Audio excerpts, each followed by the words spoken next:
in a certain time a sum becomes 5 times at the rate of 6% per annum on simple interest.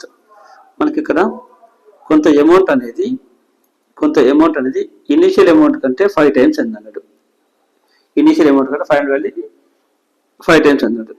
Rate of interest ఎంత ఉన్నప్పుడు 6% ఉన్నప్పుడు, rate of interest ఇచ్చే 6% ఉన్నప్పుడు at what rate of interest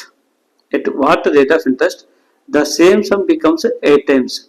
అదే some వచ్చేసి 8 times అవ్వడానికి, అదే value వచ్చేసి 8 టైమ్స్ అవ్వడానికి రేట్ ఆఫ్ ఇంట్రెస్ట్ ఎంత ఉండాలి ఫైండ్ అవుట్ చేయమన్నాడు.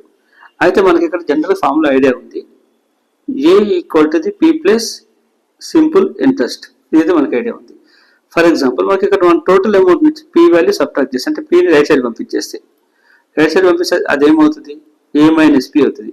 ఏ minus P equal to the simple interest అవుతుంది.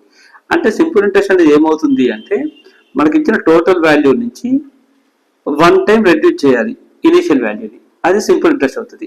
సో అంటే మనకి ఇక్కడ A1 ఈక్వల్ టు 5p అయినప్పుడు S1 అంటే సింపుల్ ఇంట్రెస్ట్ అనేది 5p మైనస్ p 4p అవుతుంది with 6% rate of interest. In the same way మనకి A2 నుంచి S2 అనేది ఇక్కడ 8p ఏంటంటే 1 టైం రెడ్యూస్ చేయాలి, అంటే 8p మైనస్ 1p అంటే 7p అవుతుంది. 7p వచ్చేసి రేట్ ఆఫ్ ఇంట్రెస్ట్ ఎంత ఫైండ్ అవుట్ చేయమన్నాడు. So R percentage is equal to just cross multiply చేద్దాం. 7p ఇంటూ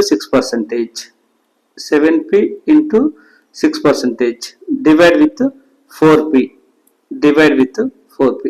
ఇక్కడ నెక్స్ట్ p వాల్యూకి క్యాన్సిల్ అవుతుంది. 7 6 42 డివైడ్ విత్ 4 అంటే అదేమవుతుంది అది 4 10